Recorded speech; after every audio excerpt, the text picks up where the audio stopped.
ñoo ngi toujours ci sunu voyage IVLP bi tey nag dañu demoon University of District of Columbia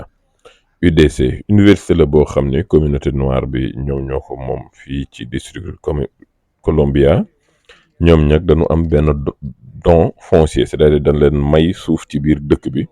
ngir ñu tabax fa université bi jëmale ko ci communauté noire bi wante ñeneen ñeeg yeneen tubaab bi yëpp ñu ngi ci biir. fii nag li ñu intéressé woon fii ci visite bi moo doon système alimentaire nan la ñuy bayee fun koy jaaralee ak ban njeexital lay am. loolu soo ko déggee nag ñii seen particularité mooy ñoom seen mbay mi ci biir dëkk bi la moom la ñuy woowee agriculture urbaine. ndax xam nga ni seen communauté noire boobu dañu nekk communauté boo xam ni yàgg nañu néew doole ci seen réew. wante tamit dañu am exposition c'est-à-dire yomb na leen lool ngir ñuy jënd ci supermarché ak ay xeetu togg yoo xam ne préparé nañ ko ba pare wante qualité bi du demee noonu. looloo tax nag léegi ñoom dañuy fàttali nit ñi ni mbay mi am na solo te mbay mi mën nañ ko def seen biir dëkk foofu ak lu espace bi tuuti jër ko ñu jàngal leen nu ñuy transformer légumes yooyu noonu mën ci am ay liggéey. loolu nag liggéey boobu tàmbali nañ ko ci lycée yi nga xam ne ñoo ne ci dëkk bi ñoo ci bare xale yi ndaw yi da leen di indi fii ngir ñu gis espace yi nga xam ne mën nañ fi ñëw ñu jàngal leen la ne bayee agriculture urbaine nga xam ne surtout ci légumes yi sax la ñuy gën a orienté wu. boole ci tamit defal leen benn genre formation éducation boo xam ne moo leen di leeral ferñeent yi nga xam ne mën nañ ko ci jëlee ñu xam ne tamit légumes mën na leen togg ko neex mën ko lekk. gis ngeen fii nag moom surface yi day ndaw moo tax culture hydroponique lañu gën a def donc légumes feuilles yi am na trop importance ci liggéey bi. ñoom li ñuy privilégié mooy surtout jàngal leen formation yoo xam ne ay surface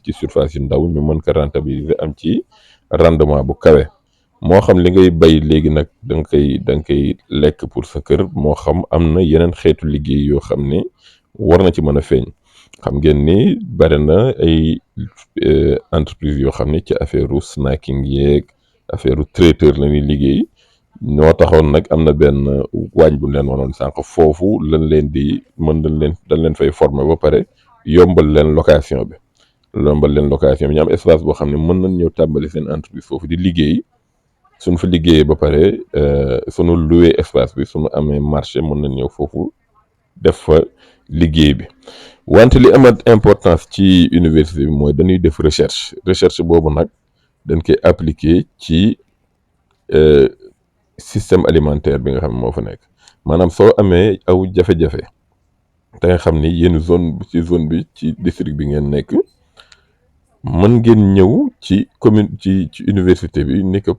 problème sàngam la ñu am moo xam ci ndox mi la moo xam ci suuf si moo xam ci gàncax yi ni bay ñoom ñu accompagner la ci xool xalaat nan la ñuy mënee def ay liggéey ak ay recherche yoo xam ne dina la mën a ñëw dimbali yow ci jafe-jafe boobu nga am. loolu mën nañ jàpp ni genre xeetu delloo njukkal le service à la communauté. ba ci ndox mi nga xam ne mi ngi fii ñëw ci ndoxu taw bi nun koy lii ñu leen di wan mooy système yi nga xam ne développé nañ ko ngir taataan ndoxum taw mi ba nga xam ne du rongalaat daw ñu mën ko wut ay mbànd yoo xam ne dañ leen ful noonu sa ndeyjoor fi nga ko gis noonu jëlaat ndox yooyu nag dugalaat ko ci biir serre yi nga xam ne ñoom mën nañ fi liggéeyee wala ñu def culture en plein champ surtout ci jardin yi nga xam ni dëkk bi am na fa. kon yii yëpp ay xeetu xam-xam yu am solo ñu wan di lay fàttali ni espace lu mu ndaw war nga mën a xool loo fa mën a bay ngir mu dellusiwaat ci dund gi. te lii xeetu mbay la boo xam ni baax na loolu ci waa dëkk yi wut surtout waa ville yu mel ni dëkk yu mag yi mën nañ ci inspiré wu pour ñi nga xam ni salade la ñuy def Sénégal. lii ngeen gis conteneur bi nag genre culture hydroponique la wante li ngeen ko gisee fii dafa am un rayonnement ultraviolet boo xam ni